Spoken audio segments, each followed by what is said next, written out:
Hello बच्चों, नमस्कार। Vedantu foundation channel में आप सभी का स्वागत है।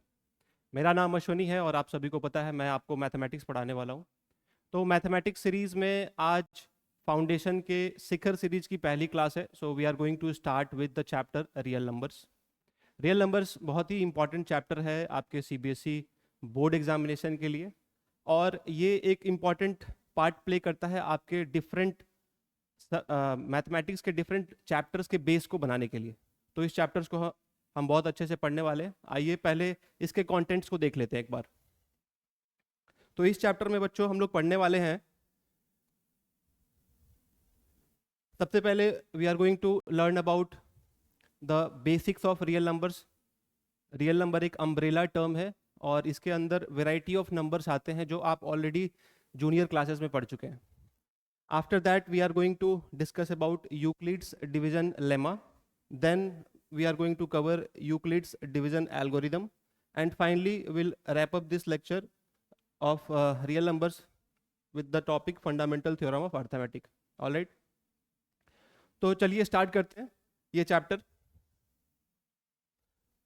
सबसे पहले हम लोग बात करते हैं रियल नंबर्स के बारे में। आप सभी को पता है कि रियल नंबर्स जो चैप्टर है आपने क्लास 9th में भी पढ़ा होगा, और उससे पहले क्लास 8th, 7th और 6th में आपने नंबर सिस्टम पढ़ा होगा। तो अगर नंबर सिस्टम के बेसिक्स की आपसे बात की जाए तो सबसे पहला नंबर्स जो आपने पढ़ा है वो है natural numbers.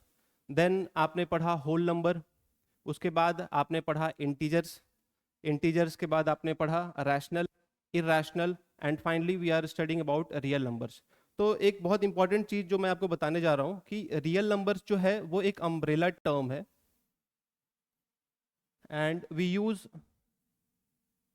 The alphabet capital R to represent a real number. All right. Now in this real number we have first rational number, which is represented by capital alphabet Q. Then we have irrational number,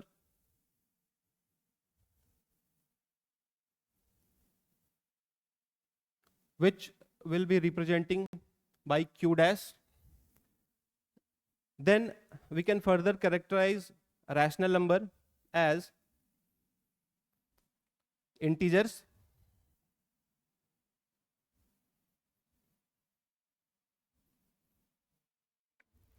which will be represented by Z. And further we are going to characterize integers as positive integer and negative integer. All right. We can further characterize integers, which is represented by Z, as positive integer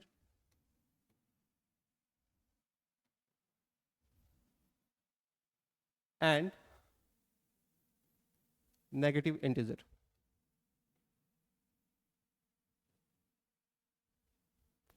Positive integer will be represented by Z with a superscript of plus sign, and negative integer with Z sign with a superscript of negative sign. Further, you know, positive integers can be characterized as, we have whole numbers represented by W, and natural numbers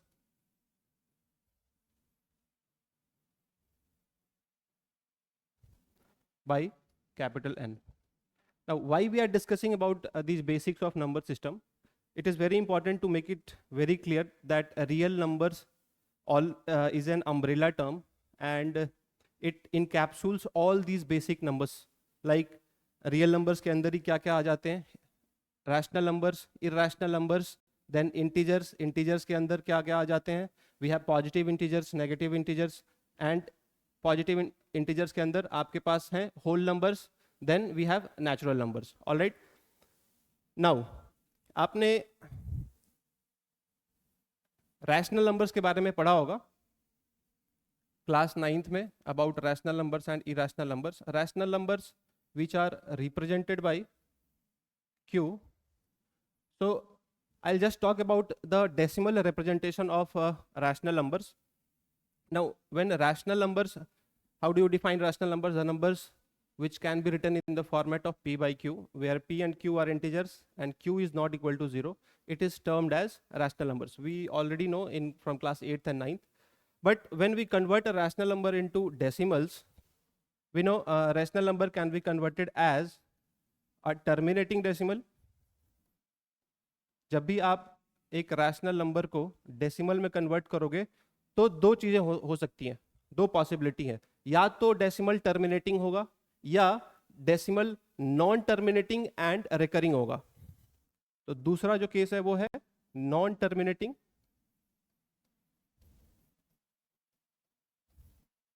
and recurring.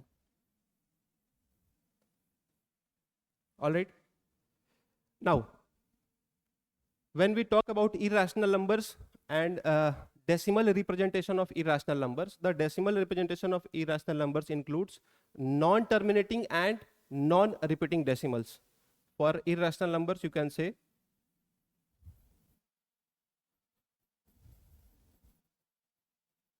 irrational numbers के लिए आपके पास जो decimal representation होता है वो होता है non-terminating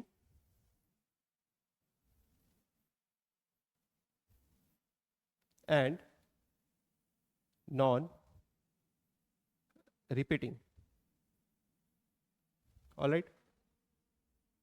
Now, since we have covered about the basics of rational number and the decimal representation, which can be further characterized as terminating decimal and non-terminating recurring decimal, and for irrational numbers it is non-terminating and non-repeating decimal.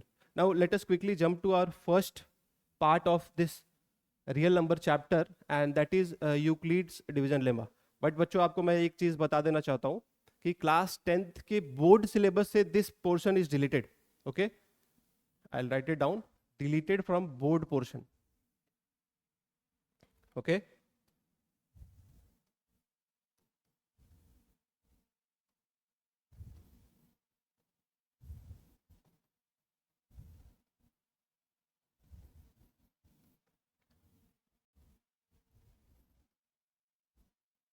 But आप लोग ये सोच रहे होंगे कि जब ये board से डिलीटेड है तब क्यों ये पढ़ाया जा रहा है वेदांतु फाउंडेशन के चैनल पे. तो एक बात मैं आपको क्लियर कर देना चाहता हूँ कि वेदांतु फाउंडेशन पे हम लोग सिर्फ बोर्ड्स को फोकस करके नहीं पढ़ाने वाले हैं. We are going to focus, our main focus is going to be IIT JEE and NEET like examinations. So we are going to cover all the topics, and if you are watching only for boards then you can skip to other topics also. Okay, now this is a very important topic, rather it has been deleted from CBSE boards, but it has vast application in another chapters as well. We'll see some applications of this lemma as well. देखिए Euclid's का जो lemma है वो क्या कहता है कि अगर आपके पास दो पॉजिटिव इंटीजर्स हैं, ध्यान से सुनिएगा मेरी बात, अगर आपके पास दो पॉजिटिव इंटीजर्स हैं a and b, then you can write that positive integers in the terms of another with two sets of unique integers q and r. Like we have two positive integers a and b. All right, then we can write a as bq plus r. अब ये क्या हुआ यहाँ पे, आप देखोगे कि जो दो पॉजिटिव इंटीजर्स हैं a और b, ध्यान रखना कि मैंने बोला है पॉजिटिव इंटीजर्स, तो यूक्लिड्स लेमा का पहला स्टेटमेंट ही आपको कहता है कि आपको इसको कहां पर लगाना है. You have to apply it at two positive integers. तो जब आपके पास दो पॉजिटिव इंटीजर्स हैं तो आप उसको यूनिकली रिप्रेजेंट कर सकते हैं in the format of a is equal to bq plus r, where q and r are also two positive integers which are unique. Okay, now आप लोगों ने ये लेमा क्लास 10th में पढ़ा, बट इसका एप्लीकेशन आप क्लास 6 से करते आ रहे हो. मैं आपको बताता हूं कैसे. आप सब लोगों को पता होगा ये रूल जिसको आप डिवीजन रूल बोलते हो. Dividend is equal to divisor times quotient plus remainder. तो ये जो डिवीजन रूल है वो यूक्लिड के लेमा से ही एप्लीकेबल है. ओके, तो ये डिवीजन रूल जो आप लोअर क्लासेस में लगाते थे वो बेसिकली आया कहाँ से, यूक्लिड के डिवीजन लेमा से। यूक्लिड का डिवीजन लेमा क्या कहता है कि अगर आपके पास दो पॉजिटिव इंटीजर्स हैं, that is a and b, you can write them as a is equal to bq plus r, where q is the quotient and r is the remainder. Okay, let us take one example. एक example लेते हैं. Suppose you have to write 45 and 20.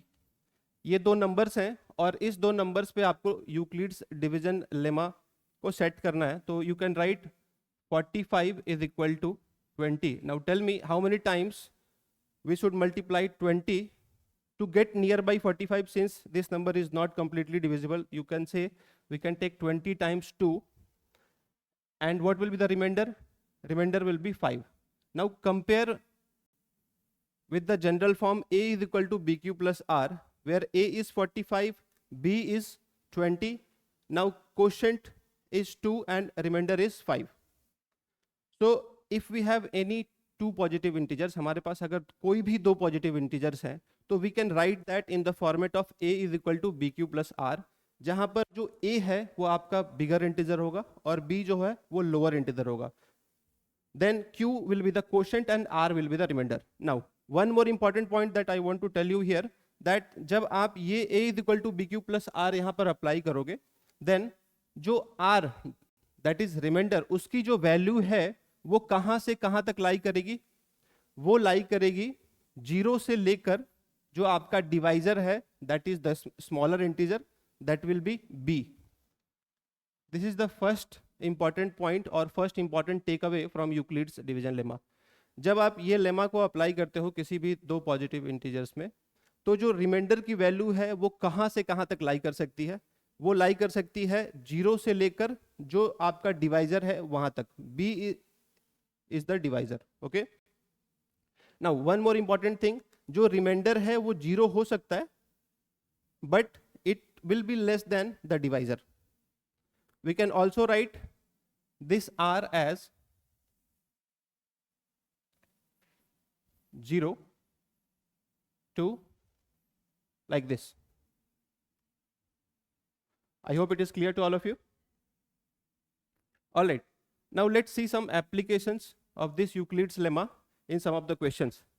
You have questions.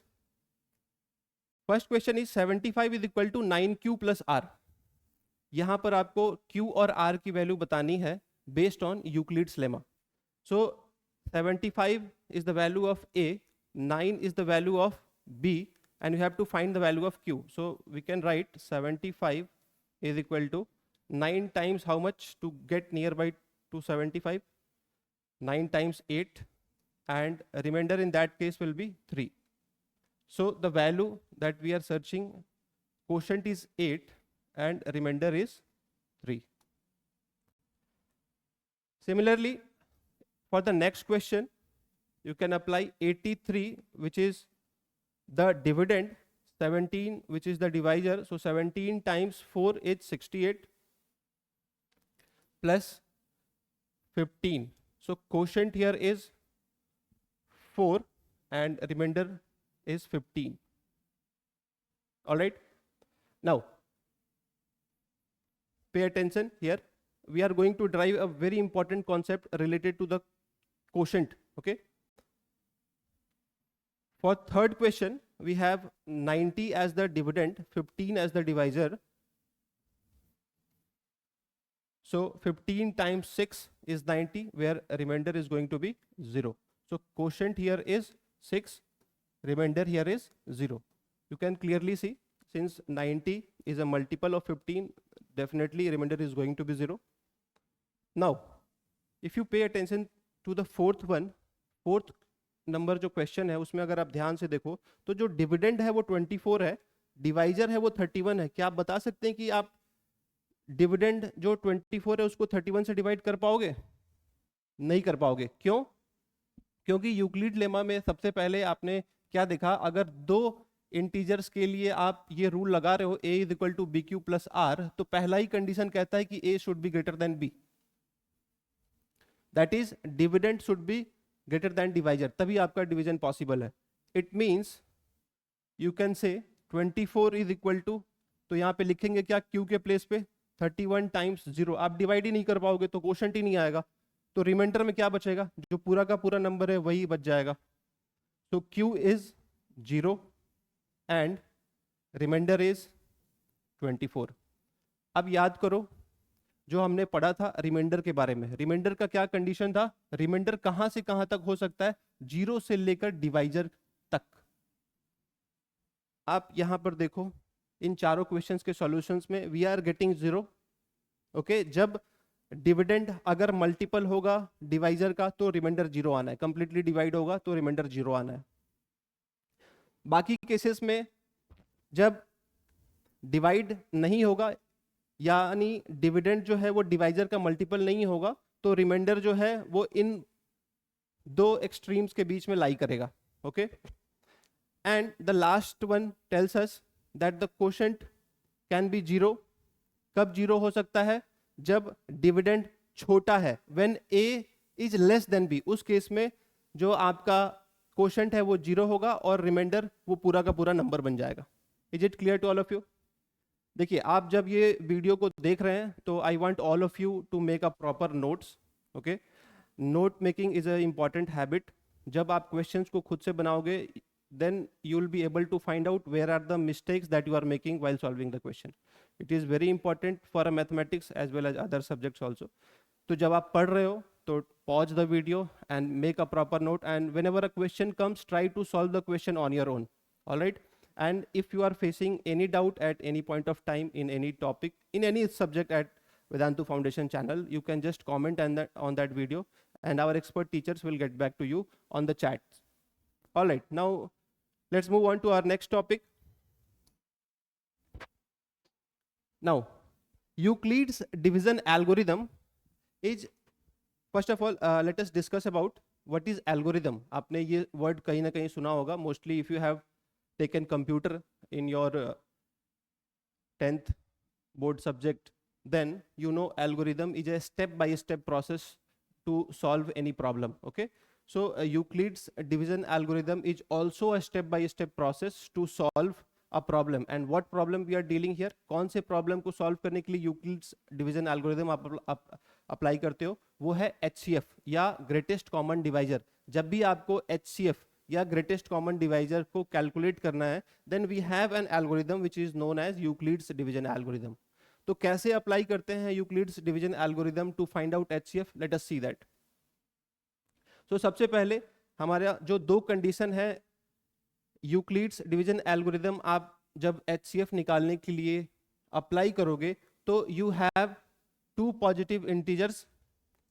जब आपके पास दो positive integers हैं और उनका आपको HCF निकालना है, then you will be applying Euclid's division lemma, that will be the first step.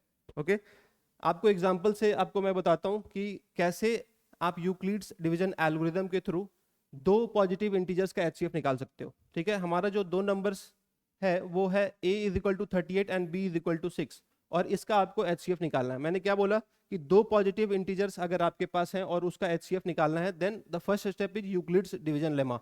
और लेमा ने क्या बोला है, यूक्लिड्स लेमा ये कहता है कि you can write any two positive integers in the format of a is equal to bq plus r। तो a आपके सामने है 38, b आपके सामने है 6, then can you write it as a is equal to bq plus r? Of course we can.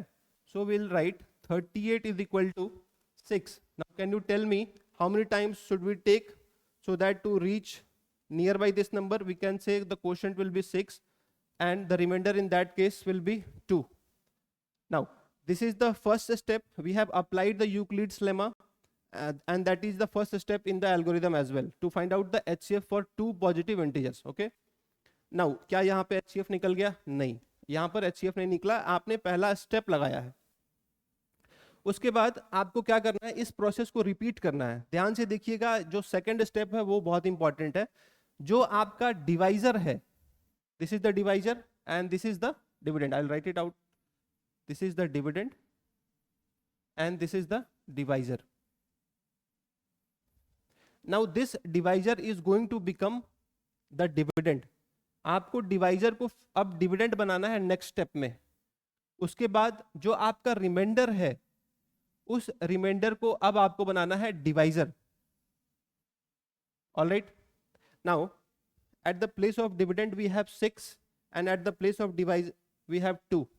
Now tell me how many times is 6 multiple of 2? Yes, it is multiple of 2, so it will be completely gone by 3 times. So we can say 2 times 3 is 6, remainder is 0. Now reminder आपका आ गया क्या? Reminder आपका आ गया 0. और जब आपका reminder 0 आया है उस केस में आपका डिवाइजर क्या है? उस केस में आपका डिवाइजर है 2. तो ये लास्ट स्टेप है. सबसे पहला स्टेप क्या था?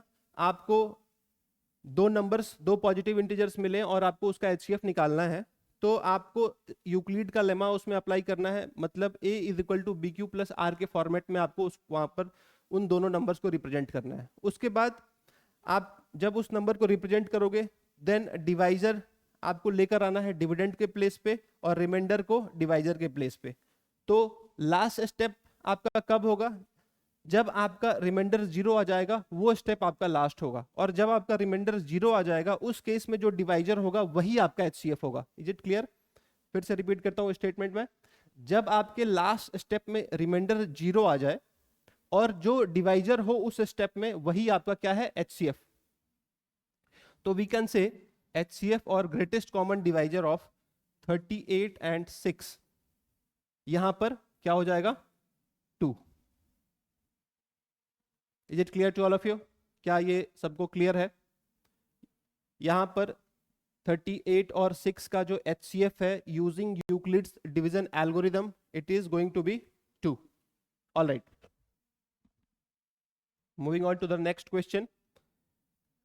अब ये क्वेश्चन आप क्या करो, आप वीडियो को पॉज करो और खुद से सॉल्व करो और इसका जो ग्रेटेस्ट कॉमन डिवाइजर या जो एचसीएफ है ये फाइंड आउट करो using Euclid's division algorithm. Alright,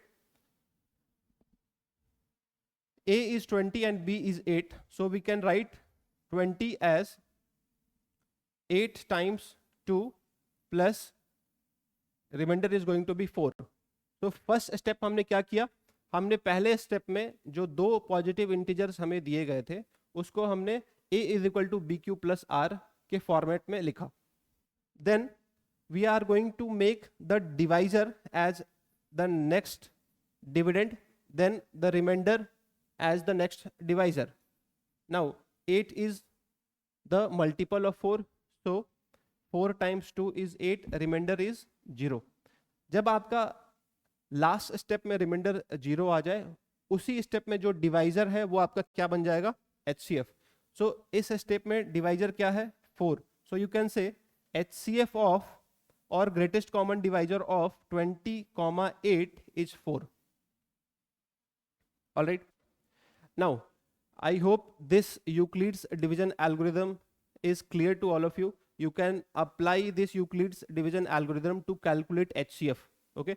आपको HCF निकालने का और भी methods पता है, like you know the long division method. You can apply long division method also to calculate the HCF of two positive integers. All right? But Euclid's lemma also tells us another unique way to find out the HCF. Now, let's move on. Let us find out the HCF of 3675 and 42 using Euclid's division algorithm. All right. So first of all, what is the first step? Pause the video and solve this question on your notebook. Okay. पहले pause करिए और खुद से solve करिए. Euclid's division algorithm यहाँ पर लगाइए. You will be able to solve it. I know that. First number is 3675. And the second number is 42. अगर आपके पास दो पॉजिटिव इंटीजर्स हैं आप इजिली आइडेंटिफाई कर सकते हैं कौन सा बड़ा नंबर है. ठीक है, बहुत बड़ा नंबर है ये इसके रेस्पेक्ट में 3675. ये आपका बन गया क्या? डिविडेंड. और 42 क्या बन जाएगा? Divisor. Now tell me what number we should multiply to get near by this number. अगर ये इसका मल्टीपल नहीं है तो इसके पास पहुंचना है. किस नंबर से मल्टीप्लाई करें? क्या कोशेंट ले? तो अगर आपने किया होगा कॉपी पे तो आप पहुंचे होगे 87 पर. ऑलराइट. और जब आप 87 से आपने मल्टीप्लाई किया तो उस केस में रिमाइंडर क्या आया होगा? आपका रिमाइंडर आया होगा 21. Those who have solved correctly, very good, keep it up. Now also tell me what will be the next step. The next step आपका जो इस स्टेप पे डिवाइजर है वो अब बनने जा रहा है डिविडेंड.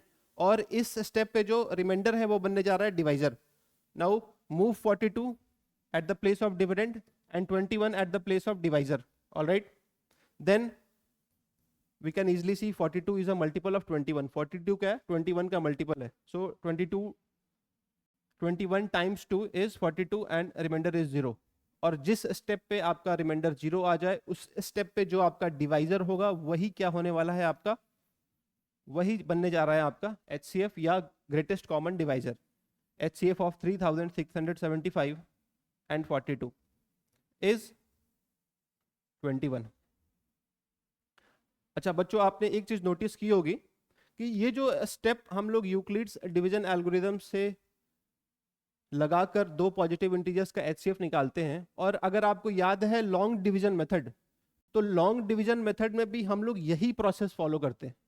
अगर आपको लॉन्ग डिवीजन मेथड से सॉल्व करना होता तो आप क्या करते? पहले आप इस दोनों नंबर्स में जो बड़ा नंबर है उसको क्या बनाते? उसको बनाते आप डिविडेंड 3675, और आप इसको डिवाइड करते 42 से. ऐसे करते हैं लॉन्ग डिवीजन मेथड. आप डिवाइड करते 87 से, जो नंबर आता उस नंबर में आप सबट्रैक्ट करते, आता 21 रिमाइंडर, फिर आपका 42 बन जाता डिविडेंड 2 टाइम्स रिमाइंडर 0. अगर आप ध्यान से देखो तो लॉन्ग डिवीजन मेथड और जो यूक्लिड्स डिवीजन एल्गोरिथम है, they are actually the same. We are doing the same steps, but we are writing it in the sequence, और we are using the steps to write it down. ठीक है, आप लोग ये जो process करते हो लॉन्ग डिवीजन मेथड और जो डिवीजन एल्गोरिथम है, both are same actually. Now let us say one more example. Question is, prove that for any positive, even and odd integer, it is of the form 2q and 2q plus 1 respectively. Question ये कह रहा है कि कोई भी positive, even या odd integer है, उसका जो फॉर्म है 2q और 2q plus 1. ठीक है, तो ये आपको ऑलरेडी पता है. किसी भी इवन नंबर का जनरल फॉर्म या जनरल एक्सप्रेशन आपको क्या पता है? 2n. और किसी भी ऑड नंबर के लिए 2n plus 1. वही आपको प्रूफ करना है. ठीक है, इस चैप्टर से बोर्ड्स के रिस्पेक्ट में प्रूविंग वाले क्वेश्चन भी आते हैं, तो you have to focus on proving questions as well. So let us quickly see how to prove this question. We have to take any integer. Let us say आप सबसे पहले क्या करोगे? आप एक पॉजिटिव इंटीजर, हमें पॉजिटिव इवन और odd integer दोनों के केस को लेना है, तो हम एक पॉजिटिव इंटीजर को लेते हैं. Let us take a as a positive integer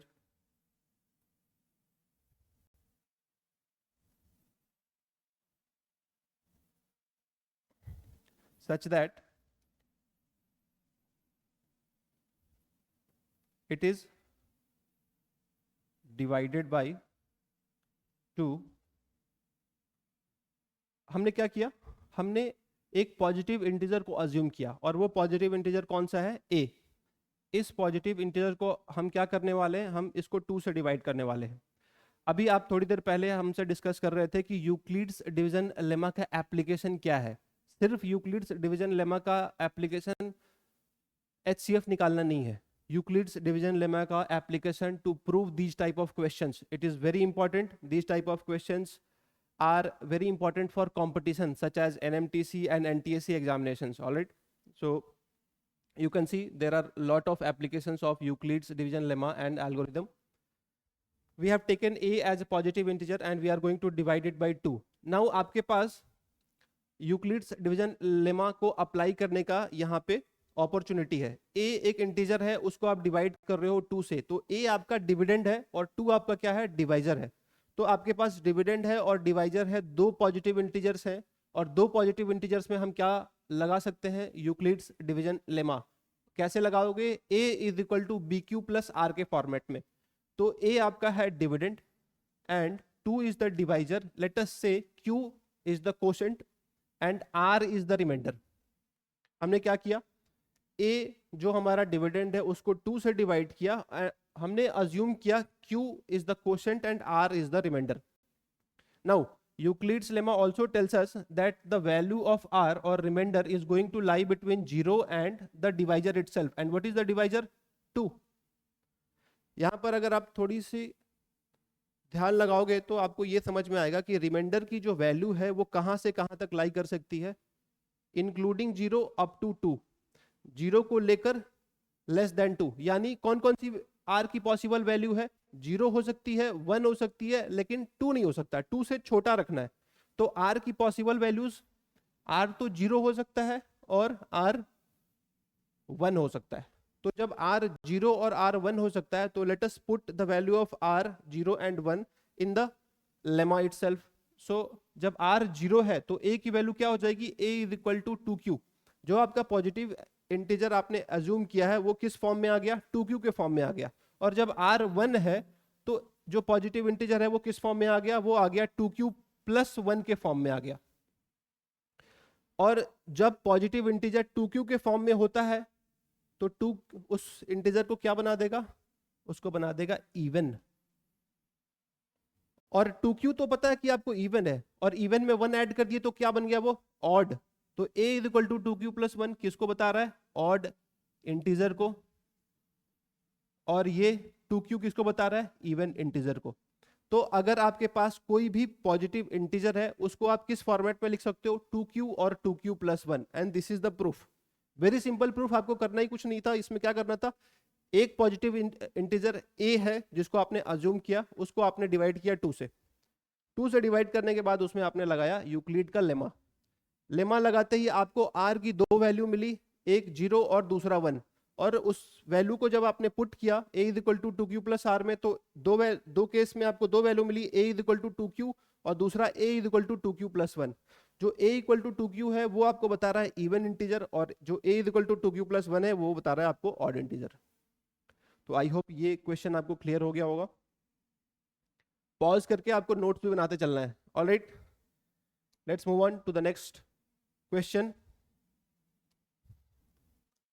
Using Euclid's division lemma, prove that difference of squares of two odd natural numbers is a multiple of 8. अगर आपने लास्ट क्वेश्चन को अच्छे से समझा है then you can try to find out the proof of this question. Okay, this is also a very easy question. इस question में आपसे क्या बोला गया है कि आपको यह बताना है कि difference of squares of two odd natural number is a multiple of 8. यहां पे किसकी बात करी गई है? 2 ऑड नेचुरल नंबर की. तो सबसे पहले हम लोग क्या करेंगे? We are going to assume, let us assume 2 odd natural numbers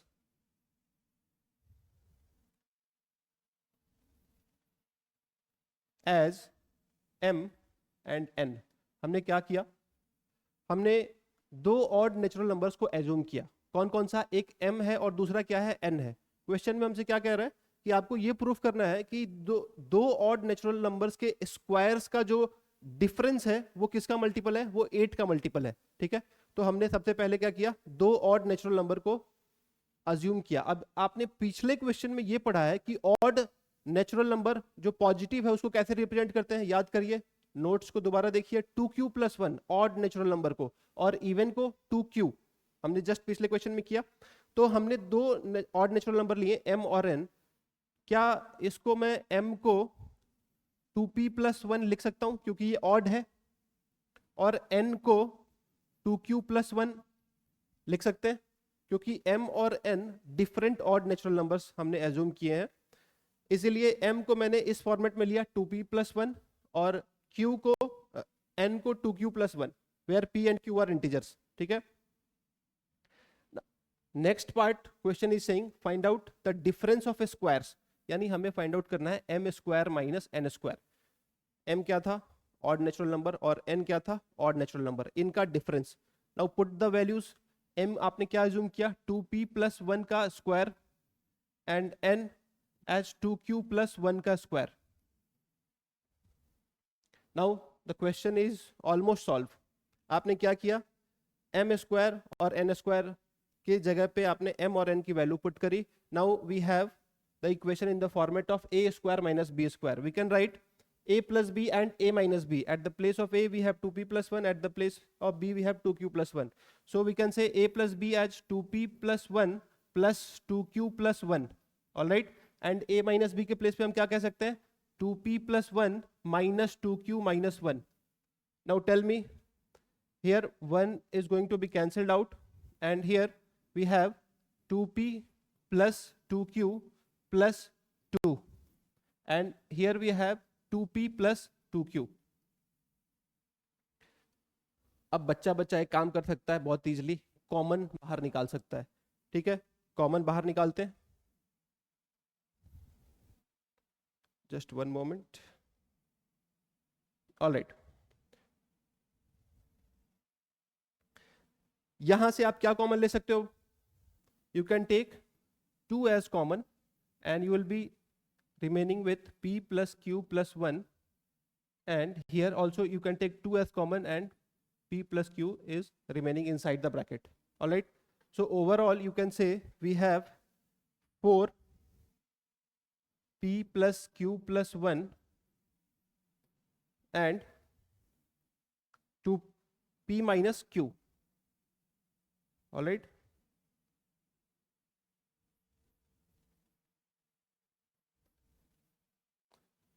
p minus q. लेकिन हमें क्वेश्चन में तो ये प्रूफ करना था कि दो ऑड नेचुरल नंबर के डिफरेंस वो 8 का मल्टीपल है, लेकिन हमारे पास फैक्टर्स में क्या आ रहे हैं, 4 आ रहा है, p प्लस क्यू प्लस 1 आ रहा है और p माइनस क्यू आ रहा है. अब आप इसको 8 का मल्टीपल कैसे बनाओगे? तो क्वेश्चन यहां से थोड़ा सा ट्रिकी है. यहां पर आपको बस ये सोचना है कि p और q हमने क्या अज्यूम किया था, p और q क्या था. जब आपने m is equal to 2p plus 1 लिखा और n is equal to 2q plus 1 लिखा, तो p और q क्या था, इंटीजर्स थे. और इंटीजर्स क्या हो सकते हैं, या तो इवन हो सकता है या ऑड हो सकता है. तो वैसे ही p और q इवन हो सकता है और ऑड हो सकता है. अब ध्यान से सोचिए, अगर मान लीजिए कि p और q इवन है, ठीक है, हमने अज्यूम कर लिया, ये केस हो सकता है ना. क्या क्या केस हो सकता है, पहले केस पे बात कर लेते हैं. p और q इवन हो सकता है दोनों, p और q दोनों ऑड हो सकता है, और तीसरा केस क्या पॉसिबल है, एक इवन और दूसरा ऑड. ये 3 केस पॉसिबल है. तो तीनों केस के केस में हम बात करते हैं. अगर मान लीजिए कि p और q दोनों इवन है, और तो उस केस में इवन माइनस इवन क्या होगा, p माइनस q पे अगर आप ध्यान दो और p और q को आपने अज्यूम किया कि दोनों इवन है, उस केस में ये क्या बन जाएगा, इवन. आपने क्या अज्यूम किया, p एंड q दोनों इवन है, तो इवन माइनस इवन इवन, ये सबको पता है. दूसरा, अगर आपने अज्यूम किया कि p एंड q दोनों ऑड है, ये एक केस बन सकता है. उस केस में भी p माइनस क्यू क्या होगा, इवन. ऑड माइनस ऑड क्या होता है, 5 माइनस 3 2, यानी इस केस में भी इवन. देखते जाइए. और तीसरा केस एक इवन एक ऑड. तीसरे केस में p प्लस क्यू प्लस 1. ये बताइए, अगर एक नंबर आपका इवन है, लेट अस टेक 2, और दूसरा नंबर 3 लेते हैं, तो एक इवन एक ऑड, 2 प्लस 3 क्या हो गया, 5, और उसमें जब आप 1 ऐड कर दोगे तो वो क्या बन जाएगा, 6, दैट इज इवन.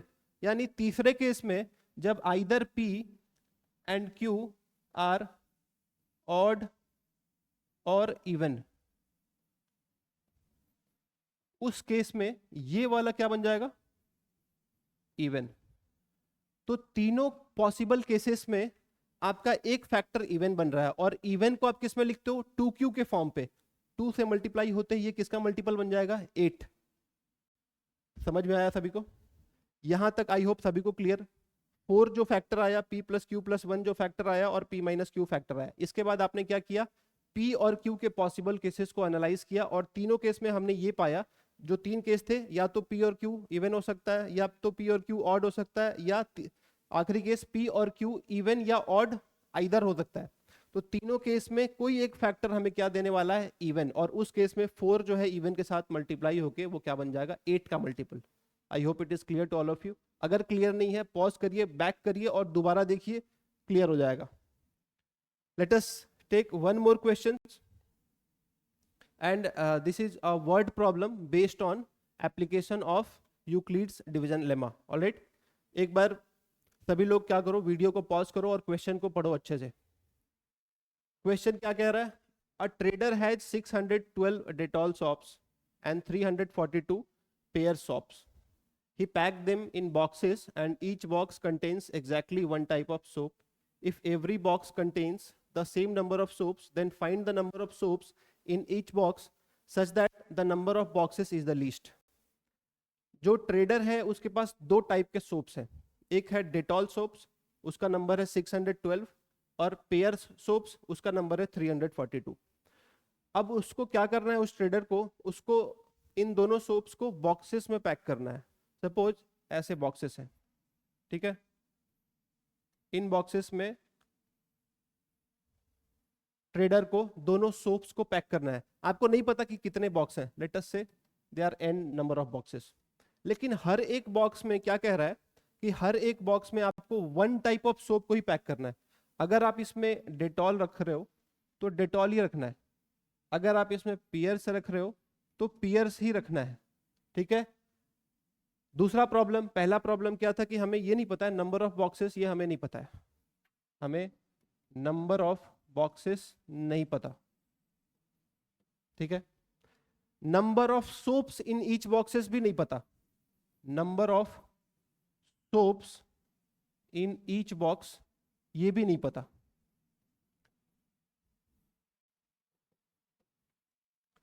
अगर आप क्वेश्चन को पढ़े हो ध्यान से तो हमें एक्चुअली में निकालना क्या है, we have to find the number of soaps in each box, हमें ये वाला अननोन वैल्यू ही फाइंड आउट करना है, ठीक है।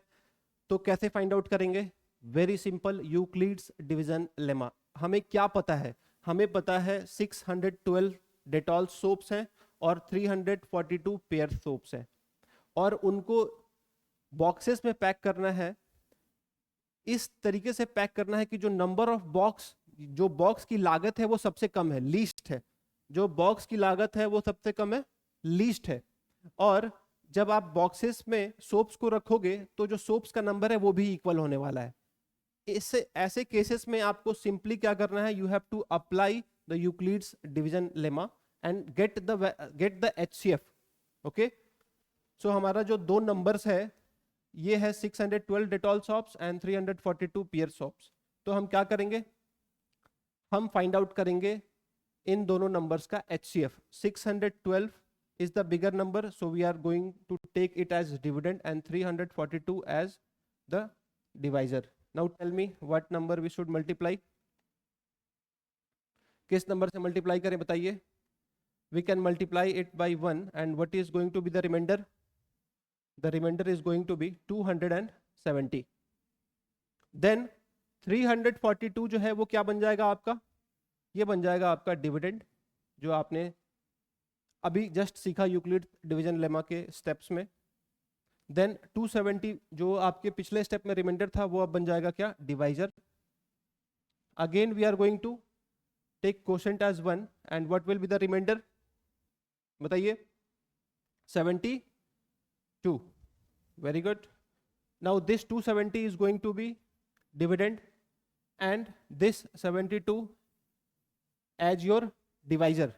नाउ हाउ मेनी टाइम्स बताइए? आपको क्या करना है, पॉज करना है और खुद से सॉल्व करना है। 72 times 3, then what will be the reminder?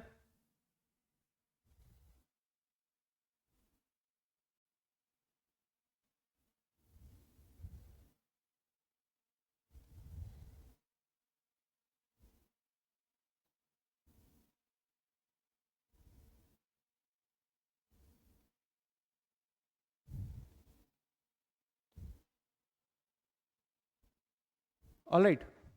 So 72 times 3, the remainder is going to be 54. Then again हमें ये स्टेप को रिपीट कब तक करना है? जब तक हमारा लास्ट स्टेप रिमाइंडर में 0 ना आ जाए। देन हमारा 72 क्या बन जाएगा? फिर से dividend, then 54 will become divisor. Now 54 times 1 and remainder is how much? 18. And finally 54 will become the dividend, 18 will be the divisor, and this time remainder is 0. So at this last step आपका divisor क्या है? आपका divisor है 18. So you can say the HCF of these two numbers 612 and 342 is going to be 18. And it is not only the HCF, ये आपका क्या है, number of soaps in each box.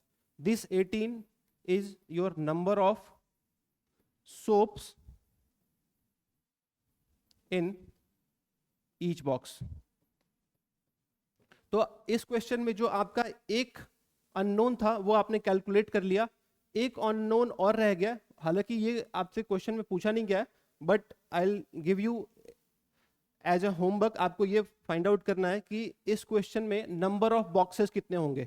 ठीक है, very easy to find out. आपको क्या करना है, 18 से इस नंबर 612 को डिवाइड करना है और 342 को डिवाइड करना है. Then add the quotients, you will get the number of boxes. Alright, so let us take this as the last question for today for Euclid's division lemma.